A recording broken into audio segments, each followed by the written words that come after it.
Hi, I'm George Pearson, and we'll be looking at the new features in Adobe's Photoshop 2020. Now, if you like this video, make sure you hit that like button and, of course, click on share. Don't forget to subscribe. I do a bunch of videos every single week. And to learn more about my training courses, take a look at the link right down there in the top of the description. Okay, let's get to it.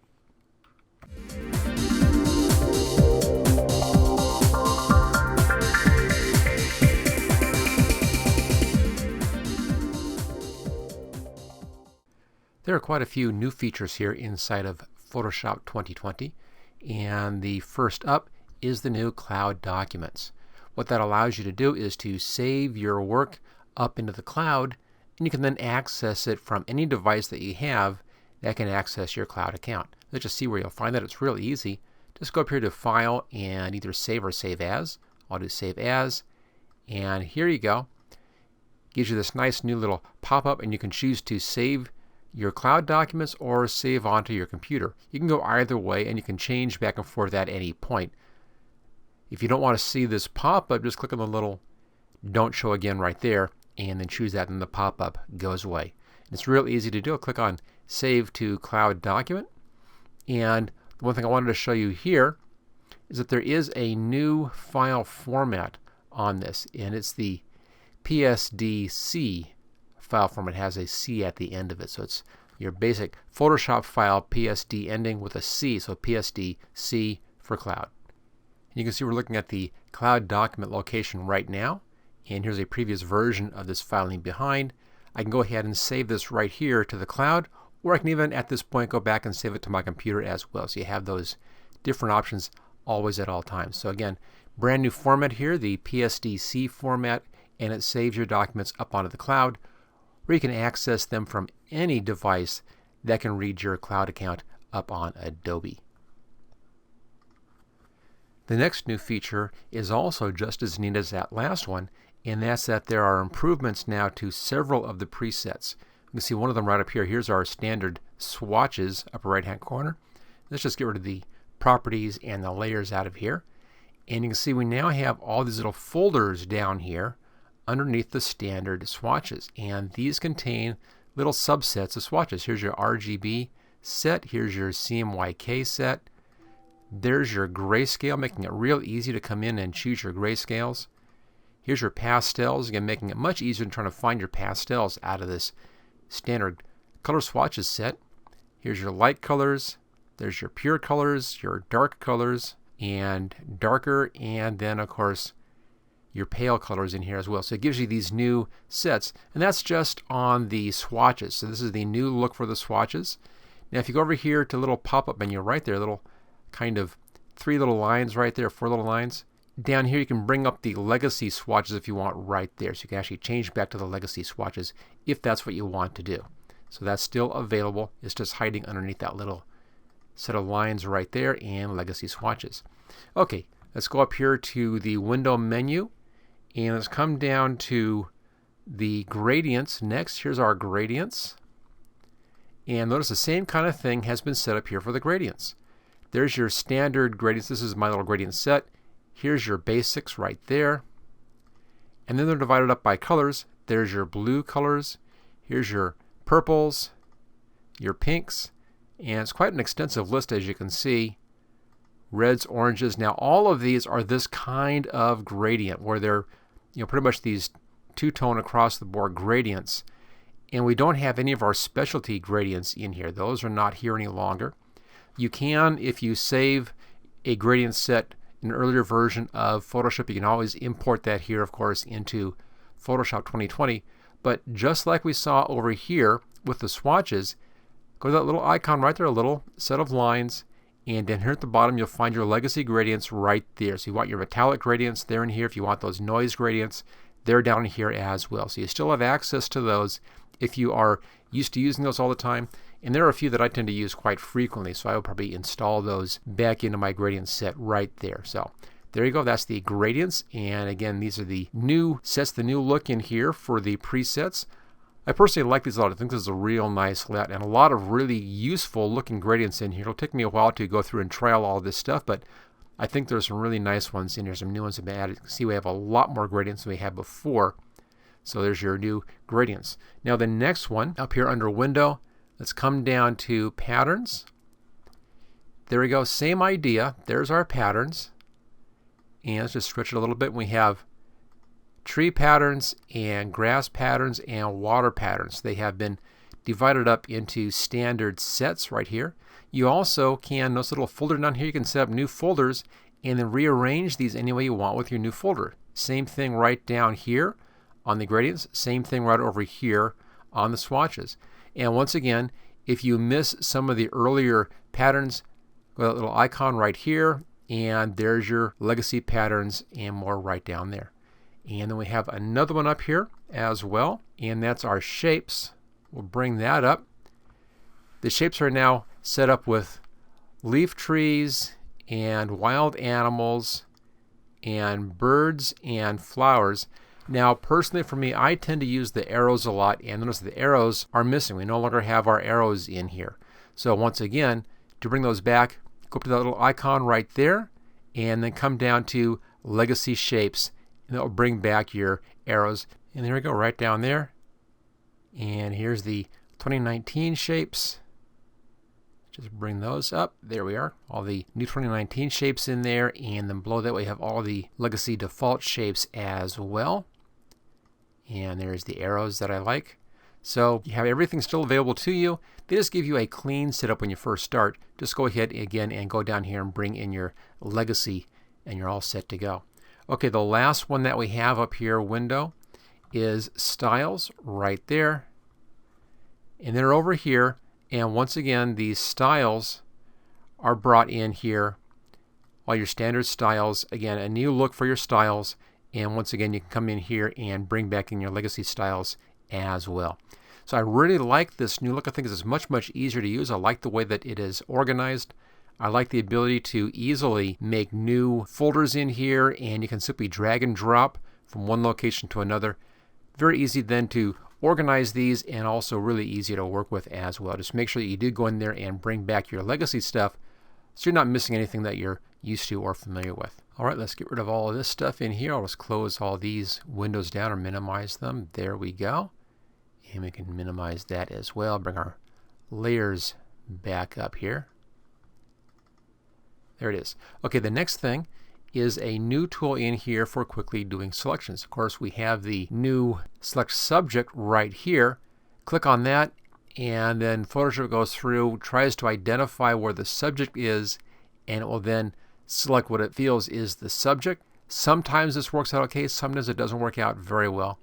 And the new tool, the new object selection tool, is going to help you with that process so you can tell Photoshop what you want it to select. I just canceled that so we can see how the new tool works. Let's first switch over here to our background layer, since that has the subject I want to have selected. Then go over here to the tools, and right over here we have our quick selection tool, the magic wand tool, and at the very top here the object selection tool right there. Just grab that. You can just draw a simple rectangle right around whatever it is you want to have selected. There we go, there's our nice rectangle. So now Photoshop knows where to look, and it's going to come in and then make our quick selection right around that. And it does a pretty good job, as you can see here. Now you have different choices up here. Of course, our standards, add to, subtract from, intersect right in here. You also can change your mode from a rectangle like I just used, or to a lasso. You can actually do just a lasso around your subject and select that way. You also can sample all layers, auto enhance, all your standard options up here, and even here's your select a mask right there as well. Now once this is done, you probably should come in and refine the edges. It's not that great at doing things like hair over here, so we'll take a little bit of a refining edge around the hair. You can use either the select and mask, or you can use the earlier refine edge tool. And the way you access that, let's just zoom in a little bit here first. I'll grab my zoom tool and let's zoom in on the hair. So you can see it's a little ways in on the hair. So let's go up to select and come down where it says select and mask. Hold the shift key down and click on select and mask, and it brings up the older refine edge tool. This actually works much more quickly. I tend to use this most of the time. And this does a real nice job to catch those little stray hairs out there. So just use the quick selection tool first and then come back in and clean things up in here with select and mask, and you're all set to go, or with the refine edge. Choose OK. And there we go. There's our cleaned up and improved selection. So that new tool is right over here, the object selection tool right there. Real super easy to use. Just consider this as a first pass on your selection. You will most likely need to go back and refine that selection after the first part is done. But it's going to save you a lot of time getting that first selection made. The next new update should have been done years and years and years ago. Let's just make a copy of our background layer right here. I'll duplicate the layer. There we go. And I'll use the Control-T keyboard shortcut to select that layer. And there's our selection handles. And that's that. Now if you grab the corners, it's going to scale proportionally without having to hold the Shift key down. And that's the way this should always have been, is that it's proportional unless you don't want it to be. So that's a vast improvement. Now of course we had this in the last version of Photoshop as well. The new addition here is that this also now works on other layer types as well. Let's go up here to the jump layer right there. And I'm going to use the Control-T keyboard shortcut. Let's select the jump layer. And notice again as I pull this in here, pull that corner in and out, by default it now is going to do proportional scaling. And again, this is the way this should have always behaved, is proportional is the default, and then non-proportional you'll have to do something else to make that change. And the easy way is just to hold the Shift key down, and then it's non-proportional. So there you go. That is that new additional feature in here, is that all layers now will automatically work proportionally. Since we're here on a text layer, let's bring up our Properties panel right there. I'm just going to stretch this down a little bit so we can grab that. There we go. Stretch it down. And you can see now we have a lot more information in here. I'm on text. A lot of text stuff. Here's your character, paragraph, quick actions. All this stuff is right here, easy to get to from the type layer. Let me change my layer type down here to a picture layer. And notice how the properties, of course, changes.